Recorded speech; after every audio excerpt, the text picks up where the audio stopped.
Hey guys, what is up? It is No Help and welcome back to another video today. So today Jagex has made some small changes and fixes, but more importantly we're going to be talking about Varlamore, the Final Dawn, and it's launching July 23rd. Okay, so we've got BTS prep and small fixes. What is BTS? That's like a K-pop thing, right? So anyways, let's go into here. A quiet week. So this week's update is on the lighter side as we focus on some behind the scenes work to keep old school nice and healthy. So with sailing in development, there's a lot of infrastructure work going on under the hood, especially supporting world entities.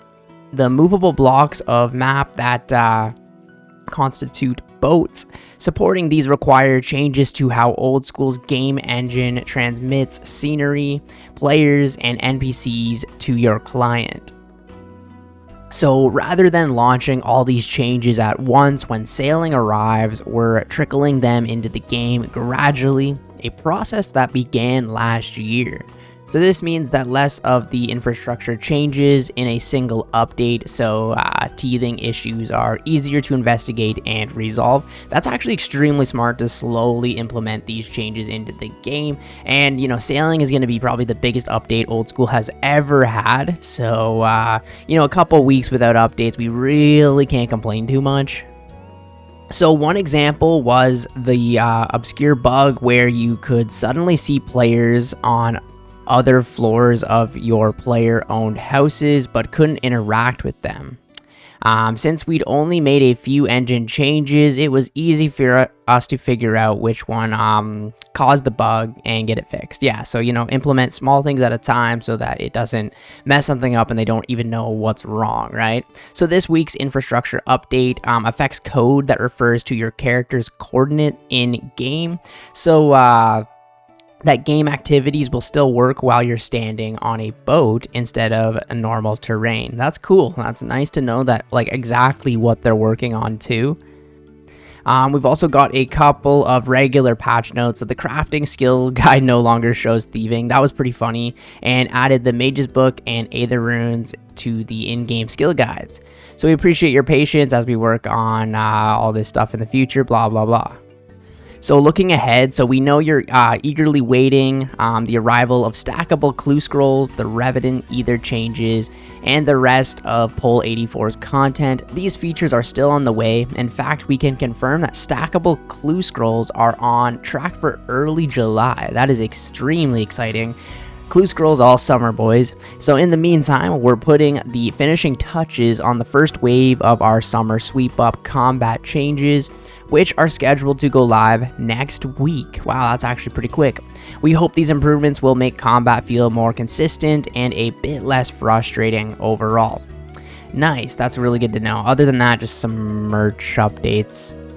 So this is probably more exciting. So Varlamore, the Final Dawn, and this will launch July 23rd. So that's very exciting, very soon. So over the past year, you ventured into the Shining Kingdom and braved the rising darkness. So on July 23rd, in Varlamore's final major content edition, you'll experience the Final Dawn. You'll begin to hear much more about from us about Varlamore, the Final Dawn in July, but for now we wanted to share the release date with you and offer a short reminder of all the content that will be arriving alongside the Final Dawn. It is nice how they do give you the date quite a bit before, right? We're still in June right now, so like you have time. Say this, you are really looking forward to this update, you can book some time off work type thing, or, you know, get some time to play it, right? So I'm probably going to be booking time off for sailing, not this content. So, the Final Dawn quest. So, the closing chapter of our Varlamore area expansion brings with it the conclusion of the accompanying quest series. The master tier finale is called the Final Dawn, and you will see and we'll see you explore the history of Varlamore and the fate of the mysterious Old Ones.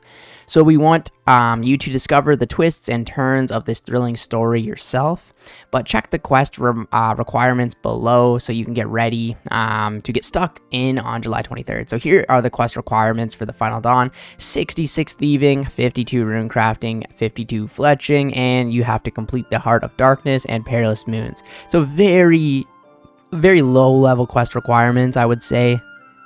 So the Doom of Macchiato, the Doom is a delve boss, and delve bosses are a totally different beast to what you fought before. Upon defeating Doom, we're assuming, of course, you're capable of such a feat, you'll choose between leaving with your loot or fighting an even tougher version of the monster in hopes of a bigger prize. The boss will become increasingly challenging, and the rewards increasingly lucrative. Capping at level 8, though, you can continue to delve as many times as you like, keeping the level 8 cap. If you die, any loot you earned so far will be lost and you'll be empty-handed. This is the very first time old school RuneScape is doing a mechanic like this. I believe RuneScape 3 does this with quite a bit of their bosses, so it's interesting how we're taking some inspiration from the evolution of combat. So when the Doom is defeated, it will descend farther into its burrow. Defeating it on deeper levels increases the chance of receiving unique drops. I do like this mechanic quite a bit, and some unique drops will only appear at deeper, more dangerous levels.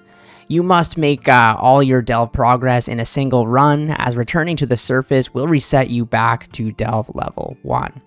The primary benefit to increasing your delve level is increasing your chance to snag unique rewards, including the Eye of Ayak, a new one-handed magic weapon, Avernic Threads, which are a new pair of boots that allow you to combine Pegasian, Primordial, and Internal boots for the ultimate footwear. That's very cool. And the Confliction Gauntlets, which offer an upgrade to the Tormented Bracelet. So the quantities of basic loot remain relatively consistent, however, which means that no matter how long you survive, you won't be overloaded with general resources. There will be 8 delve levels in total, each increasing in difficulty. You can keep repeating the hardest difficulty for as long as you can survive, but remember that if you do die, you'll lose everything. So yeah. Interesting. I like the fact that you can, if you want, just do like wave 1, kind of get it down. Maybe you learn a bit more, do wave 2, and then for the ultimate Giga Chad gamers, they can just like camp it on wave 8.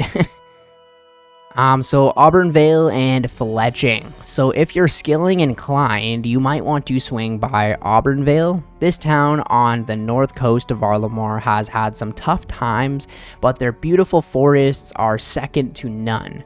They're also inhabited by magical Ents who are keen to help you recycle all those bows cluttering up your bank. Ents roam the forest, leaving offerings as they praise the land, so join them and connect to nature while leveling your fletching skills. Whittling tomes in the likeness of the local wildlife, decorate them with leftover bows, crossbows, stocks, and shields. If they're impressed, if you impress the local Ents, you'll receive XP and other rewards. So rewards from the fletching activity include the fletching knife, an offhand bit of equipment which will reduce some crafts by 1 tick and works for any action that requires a knife check. The bowstring spool, which can store bowstrings and save inventory space. The atlatl dart crafting, requiring level 70 for fletching, and the cosmetic Green Man mask, and 2 new POH decorations. Okay, so we've got the Custodia Pass Slayer Dungeon. So the Custodia Pass is a hostile stretch of rocky ground that marks the border between Varlamore and Corrend, and it's the perfect hunting ground for Slayer enthusiasts. After completing a quest, you'll gain access to a new Slayer dungeon teeming with creatures to slay. The Custodia Stalkers found within will drop the Antler Guard, a new tradable offhand weapon, which focuses on prayer and offensive bonuses, but with negative defense bonuses. So we've got the gemstone crab. On the shores of the rainforest lives a crab, not just any crab. This crab is massive and covered with gems. Follow a trail of small crabs to find the gemstone crab and fight it together with your friends. Yeah, this was going to be one of the more exciting pieces of content for sure, for me anyways. And then we've got a new Nagu. So a new type of Nagu will be added, which will drop the Earthbound whatever as a reward. This is a two-handed twin weapon requiring level 55 attack to wield. I'm a big fan of the two-handed weapons. I've actually never used one in game myself, but the way I've seen them in videos and stuff, they're really cool, and I like the fact that we're getting like more variety with weapons. Okay, so obviously this is going to be out on July 23rd, all this new content, and I will be covering all of it. So that's it from us for now, but we'll be bringing you more Varlamore updates nearer to the release date and the rest assured, just like with the Shining Kingdom and the Rising Darkness, the Final Dawn is far more than just the major features you see listed above. Cute new critters, different characters, and beautiful new locations await you.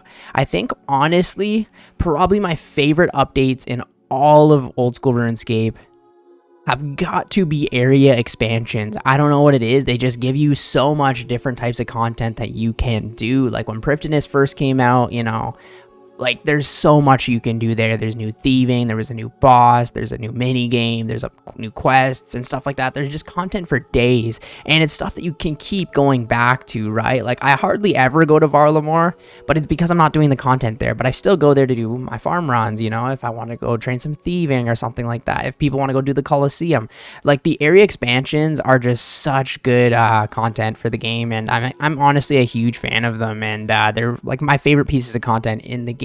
I like updates that kind of change, not change the game like forever, but like add to it where you can use it every day, right? Not just like say one, like Winter Todd, for example, right? Like that changes fire making, but like that's not going to change like your everyday play. Like a new area can just, you can go there whenever you want, and it really helps out. So it's just my favorite types of content.